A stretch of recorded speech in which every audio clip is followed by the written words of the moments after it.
Good morning बच्चों। आज physical features of India, इसका हमने पहला पार्ट देखा था, जिसमें फिजिकल फीचर्स भारत के जो हैं वो किस तरह से बने हुए हैं उनके बारे में हमने बात की थी। आज हम बात करेंगे इंडिया का फिजिकल फीचर्स जो भी हैं उसका सेकंड पार्ट, जिसमें हिमालय की उत्पत्ति हुई थी वो हम बता चुके हैं। तो हिमालय पर्वत के बारे में जानेंगे और प्रमुख भौगोलिक वितरण कौन कौन से हैं, मेजर फिजियोलॉजिकल डिवीजन भारत में कौन कौन से हैं, उसके बारे में हम आज के इस वीडियो में देखेंगे। मेजर फिजियोग्राफिक डिवीजन, ये इंडिया का मैप, इसमें इंडेक्स को अगर आप लोग देखेंगे ध्यान से, इसमें जो ग्रीन वाला एरिया है ये मैदानी क्षेत्र है, येलो वाला एरिया लगभग पठारी क्षेत्र है, प्लेटू है, और रेड वाला एरिया माउंटेन्स है। ये तीन फिजियोग्राफिक डिवीजन्स ये कैसे होते हैं, इसको ऐसा समझ लीजिए आप लोग कि जो माउंटेन्स होते हैं उनके क्रेस्ट होते हैं, शिखर होते हैं, ठीक है ना, चोटियाँ होती हैं। जो पठार होते हैं, प्लेटू होते हैं, उनके किनारे बहुत तेज ढाल वाले होते हैं और उनके उनकी जो सरफेस होती है वो उबड़ खाबड़ होती है, रफ सरफेस होती है। और जो मैदान होते हैं वो समुद्र से लगे हुए होते हैं, समुद्र के लगभग बराबर के होते हैं। ये मैदानी क्षेत्र होते हैं, इसमें ज़्यादा उच्चावच, ज़्यादा फ्लक्चुएशन नहीं पाया जाता। तो इस तरह से फिजियोग्राफिक डिवीजन है। फिर इसके अलावा भारत में डेजर्ट है यहाँ पर, और उसके अलावा द्वीप समूह है यहाँ अंडमान निकोबार में, और नीचे दक्षिण में लक्षद्वीप में। तो ये सब अलग अलग फिजिकल फीचर्स हैं। साथ में ये इस तरफ अगर आप लोग देखेंगे तो ये हल्का सा येलो वाला पोर्शन के बगल में ग्रीन वाला पोर्शन दिखाई दे रहा है, तटीय मैदान है। और यहाँ पर पूर्व में भी तटीय मैदान है। तो पूर्वी तटीय मैदान और पश्चिमी तटीय मैदान भी भारत में पाए जाते हैं, ठीक है। तो कौन कौन से फिजियोग्राफिक डिवीजन है? सबसे पहले हिमालय माउंटेन है, जिसके बारे में हम इस वीडियो में देखेंगे। और इसके अलावा नॉर्दर्न प्लेन्स है, उत्तरी मैदान। पेनिनसुलर प्लेटू है, यानी प्रायद्वीपीय पठार, पेनिनसुलर प्लेटू, इसके बारे में हम बाद में बात करेंगे। पेनिनसुला क्या है इसके बारे में डिस्कस करेंगे। इंडियन डेजर्ट, कोस्टल प्लेन्स और आइलैंड्स। कई लोग इसको आइसलैंड बोलते हैं भैया, ऐसा नहीं है, एस इसमें साइलेंट है, इसको आइलैंड ही बोलेंगे आप लोग, ठीक है ना। आगे हम लोग बढ़ते हैं। हिमालय पर्वत ये क्या है, कैसे बनते हैं, इनका जोग्राफिकल क्या इम्पोर्टेंस है वो हम देखते हैं। तो हिमालय जो है इसकी उत्तरी सीमा, भारत की उत्तरी सीमा पर हिमालय भूगर्भीय रूप से युवा और बनावट के दृष्टिकोण से वलित पर्वत श्रृंखला है। पहली चीज तो युवा, यूथ, है ना, क्योंकि इसके पहले वाले वीडियो में मैंने बताया था कि हाल ही में बने हुए हैं, अभी 7.5 करोड़ साल पहले से बनना शुरू हुए हैं। हिमालय की हाइट अभी और ऊपर उठ रही है, और ये पर्वत श्रृंखलाएं जो है ये पश्चिम से पूर्व की ओर, पश्चिम से पूर्व की ओर फैली हुई है। कैसे फैली हुई है? इसके सिंधु नदी है, इसके पूर्व में, ये समझ लो कि ये इस तरह से हिमालय पर्वत फैले हुए हैं। और यहाँ मानसरोवर झील के नज़दीक से सिंधु नदी निकलती है पश्चिम में, और ब्रह्मपुत्र नदी निकलती है पूर्व में। तो सिंधु और ब्रह्मपुत्र, इन दोनों नदियों के बीच में पश्चिम से पूर्व डायरेक्शन में फैले हुए हैं। कौन फैले हुए हैं? हिमालय पर्वत फैले हुए हैं, ठीक है। तो हिमालय विश्व की सबसे ऊंची पर्वत श्रेणी है, और एक बहुत ज़्यादा इसमें अवरोध पाए जाते हैं, रुकावटें बहुत ज़्यादा हैं, क्योंकि हिमालय के आर पार जाना बहुत मुश्किल है, क्योंकि इसके पास पास नहीं है। पास, PASS, पास मतलब दर्रे। दर्रे वो स्थान होते हैं किसी भी पहाड़ में जिसके इस पार से उस पार जाया जा सकता है, उसको हम दर्रा कहते हैं। तो दर्रे यहाँ पर बहुत कम है हिमालय के आसपास। और इसके साथ में एक और इम्पॉर्टेंट चीज़ कि ये जो इसकी लंबाई है, ये लंबाई इसकी लगभग 2400 किलोमीटर है। सिंधु नदी से लेकर ब्रह्मपुत्र नदी तक लगभग 2400 किलोमीटर की लंबाई में फैले हुए हैं, और एक सेमी सर्कल का निर्माण करते हैं, है ना, अर्धवृत्त का निर्माण करते हैं। इसकी चौड़ाई की अगर बात करें तो यहाँ पर इस तरफ पश्चिम में कश्मीर है, और पूर्व में इसके अरुणाचल प्रदेश है। तो पश्चिम में इसकी चौड़ाई लगभग 400 किलोमीटर है, और पूर्व में अरुणाचल प्रदेश के पास 150 किलोमीटर इसकी चौड़ाई है। तो हिमालय की लंबाई कितनी हो गई? 2400 किलोमीटर इसकी लंबाई हो गई सिंधु से अरुणाचल प्रदेश तक, और कश्मीर में इसकी चौड़ाई 400 किलोमीटर, और अरुणाचल प्रदेश में इसकी चौड़ाई 150 किलोमीटर तक है। ठीक है। और इसके साथ में पश्चिमी भाग की अपेक्षा पूर्वी भाग की ऊंचाई में अधिक विविधता पाई जाती है। मतलब ये हुआ इसका कि पश्चिमी भाग में ऊंचाई ज़्यादा डिफरेंस नहीं है इनकी चोटियों भाग में, ऊंचाई कहीं ज़्यादा ऊंची है कहीं छोटी है, इस तरह से पूर्वी भाग में ज़्यादा विविधता पाई जाती है। ठीक है। और the Himalaya consist of 3 parallel ranges in its longitudinal extend. Himalaya में 3 समानांतर श्रृंखलाएं हैं। इसको ऐसा समझ लो आप कि एक श्रृंखला ये वाली हो गई, एक ये वाली हो गई, हालांकि ये वो चीज़ नहीं है, केवल समझाने के लिए इसको दिखाया गया है। और एक चीज़ ये हो गई, 3 समानांतर पर्वत श्रृंखलाएं यहाँ पर पाई जाती हैं। तो कैसे पाई जाती हैं? एक उत्तरी हिमालय हो गया, या इसको ग्रेटर हिमालय कहते हैं। एक इसके दक्षिण में एक समानांतर श्रृंखला है जो बीच में कटी फटी है, इसको मध्य हिमालय कहते हैं। और इसके दक्षिण में ये शिवालिक रेंज है। ये 3 रेखाएं इस तरह से बनी हुई हैं। ठीक है। और इनके बीच बीच में कई घाटियां पाई जाती हैं। सबसे उत्तरी भाग में स्थित श्रृंखला को महान हिमालय कहा जाता है, या आंतरिक हिमालय भी कहते हैं, या हिमाद्री भी कहते हैं। और सबसे अधिक कंटिन्यूअस है, लगातार बनी हुई है, देख रहे हो जैसे आप लोग।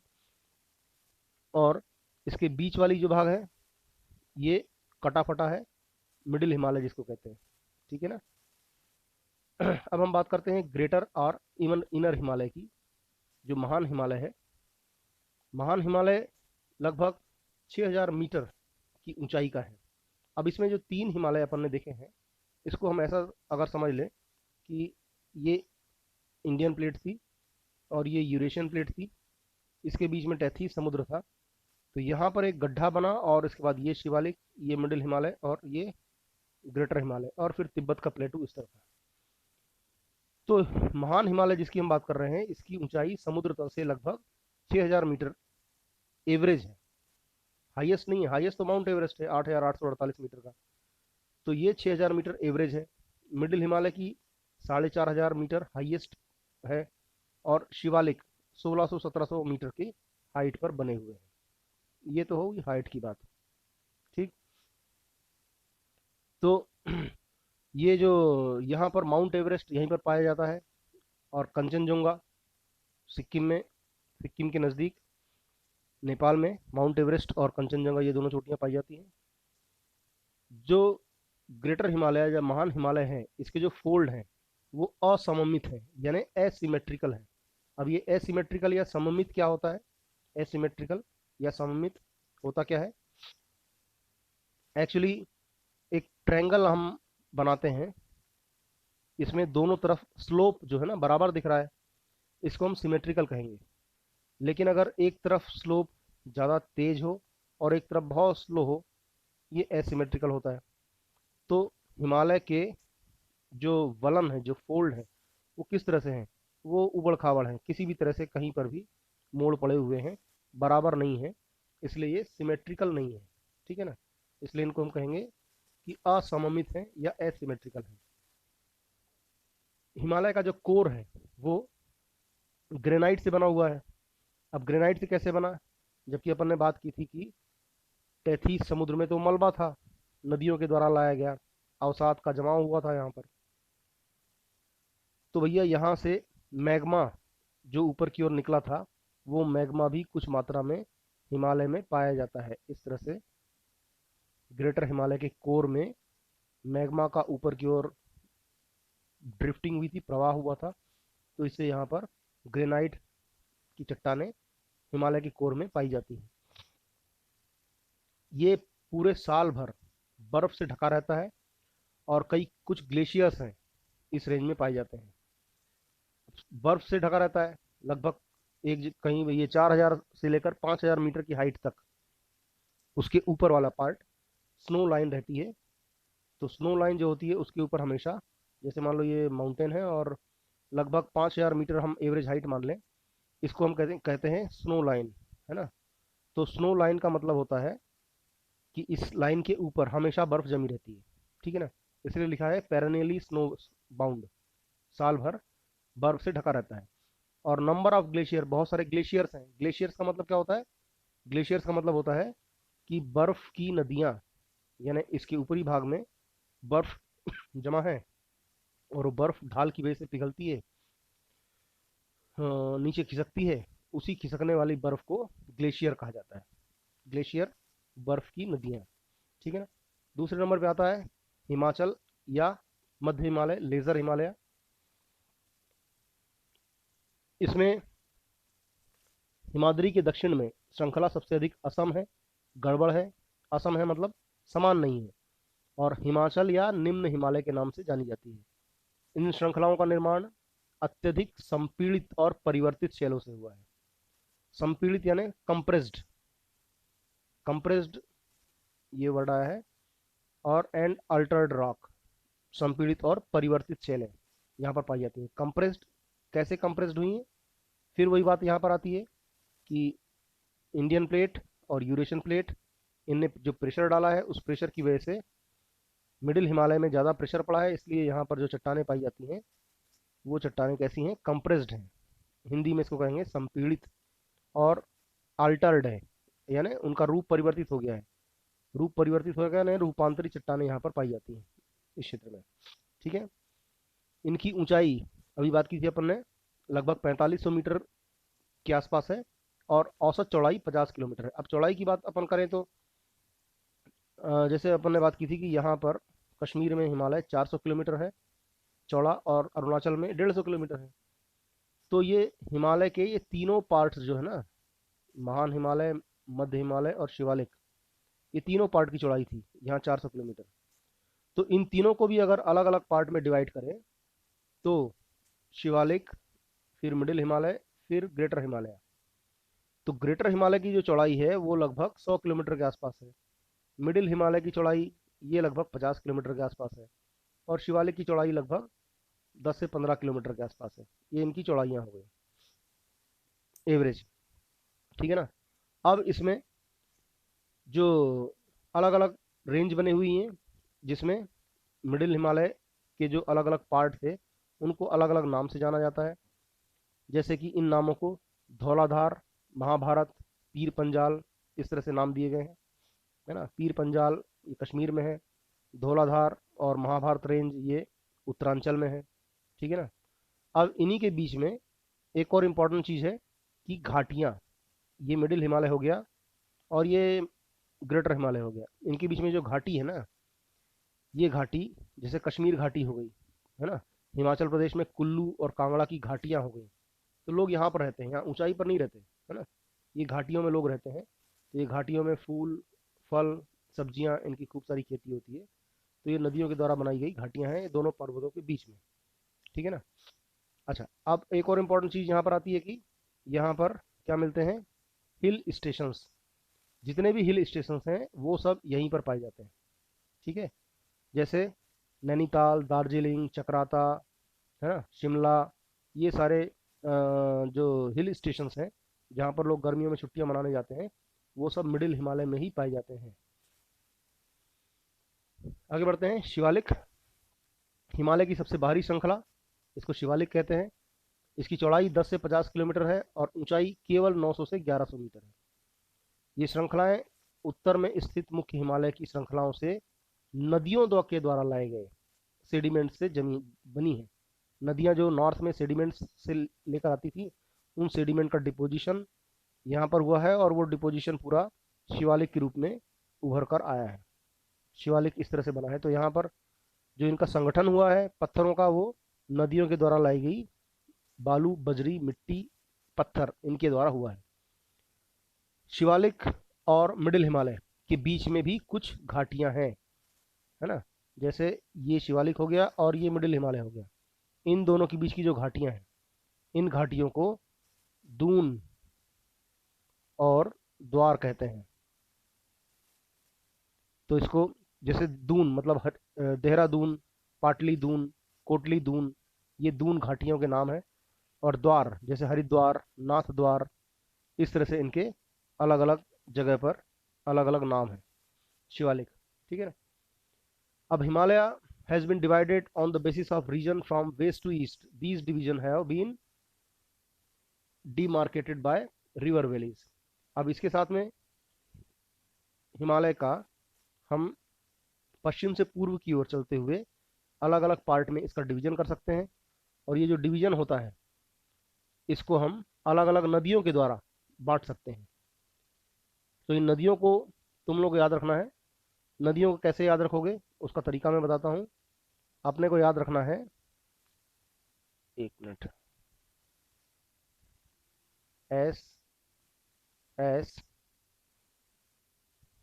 के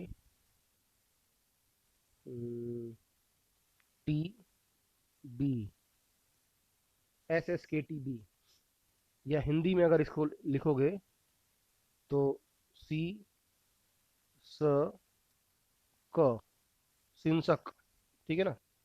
और यहाँ पर लिखोगे तीव्र, छोटी ती है, तीव्र, जैसे सिंसक तीव्र।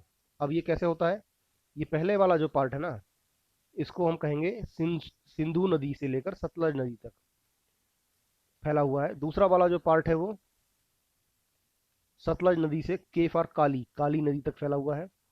तीसरा वाला पार्ट काली से तीस्ता नदी तक फैला हुआ है। और आखिरी वाला भाग तीस्ता से ब्रह्मपुत्र तक फैला हुआ है। तो पहला वाला जो पार्ट है, पहले के दो एस, सिंधु और सतलज, इसको हम पंजाब हिमालय कहते हैं, क्योंकि इसके बीच में पंजाब का क्षेत्र है, पंजाब है, कश्मीर है, हिमाचल है, ठीक है ना। दूसरा वाला जो पार्ट है सतलज नदी और काली नदी, इनके बीच का जो क्षेत्र है ना, सतलज और काली, तो इसके बीच में उत्तरांचल वाला क्षेत्र आता है जिसको कुमायूं हिमालय कहते हैं। कुमायूं हिमालय है ना, उत्तरांचल वाला क्षेत्र। तीसरा पार्ट आता है काली और तीस्ता के बीच में।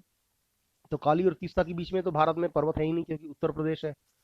तो यहाँ पर पर्वत कहाँ आते हैं, नेपाल में, तो इसलिए इसको हम नेपाल हिमालय कहते हैं। और सबसे लास्ट में तीस्ता और ब्रह्मपुत्र नदियां हैं, इन दोनों के बीच का जो हिमालय है वहां पर आता है असम, तो इसको असम हिमालय के नाम से जाना जाता है। अब इसमें आगे देखते हैं कि क्या लिखा हुआ है। द शिवालिक, सॉरी यहाँ पर आ गया, तो इसमें नदियों के द्वारा इनको बांटा गया है। जैसे सतलज और सिंधु नदी के बीच स्थित हिमालय को पंजाब हिमालय के नाम से जाना जाता है। लेकिन इसके दो और पार्ट हैं, कश्मीर हिमालय और हिमाचल हिमालय, क्योंकि राज्य वहां पर पड़ते हैं इसलिए। और ये वाला पूरा पार्ट, यहाँ पर सिंधु नदी थी और ये यहाँ से सतलज नदी आ रही है, तो इसके बीच में कश्मीर हिमालय ये वाला पार्ट पड़ता है। दूसरा भाग यहाँ से लगभग काली नदी निकलती है, तो सतलज और काली के बीच में उत्तरांचल है, इसको कुमायूं हिमालय कहा जाता है। और काली नदी के ईस्ट में नेपाल दिखाई दे रहा है, वो नेपाल हिमालय है, ठीक है। अब आगे बढ़ते हैं कि सतलज और काली नदी के बीच के स्थित जो हिमालय है उसको कुमायूं हिमालय के नाम से जाना जाता है। काली और तीस्ता नदियाँ नेपाल और नेपाल का, और तीस्ता और दिहांग नदियाँ असम हिमालय के नाम से जानी जाती हैं। तो हिमालय के ये अलग अलग नाम हैं, जो ये वर्गीकरण नदी घाटियों की सीमाओं के द्वारा बने हुए हैं, ठीक है ना। और ब्रह्मपुत्र नदी जो है वो हिमालय की सबसे पूर्वी सीमा बनाती है। ये अलग अलग स्टेट हैं, इनको छोड़ते हैं। भारत के कुछ हाईएस्ट पीक जो इसमें दिए गए हैं, इसमें आप लोगों को ये ध्यान में रखना है कि कौन सा इंडिया में है, कौन सा नेपाल में है। जैसे माउंट एवरेस्ट नेपाल में है, ये दुनिया की हाईएस्ट पीक है। कंचनजंगा इंडिया में 8,598 का है। मकालू नेपाल में है। धौलागिरी नेपाल में। नंगा पर्वत इंडिया में। अन्नपूर्णा नेपाल में। नंदा देवी इंडिया में। कामेत इंडिया में। नामचा बरवा इंडिया में। गुरला मांधाता नेपाल में। ये अलग अलग पार्ट है। और पासेस, यहाँ पर कुछ दर्रे हैं। दर्रे वो क्षेत्र हैं जहाँ से किसी भी पर्वतीय क्षेत्र को पार किया जाता है। पहाड़ों के बीच में कुछ लोअर प्लेस होते हैं जहाँ से उनको हम पार कर सकते हैं, ठीक है ना। तो इस तरह से ये हिमालय वाला पार्ट आज का ख़त्म होता है। अब अगले वीडियो में हम लेकर आएंगे उत्तरी मैदान किस तरह से बने हैं, उनमें प्रमुख कौन कौन सी स्थलाकृतियाँ हैं, ठीक है ना। तो आज के लिए इतना ही। Thank you.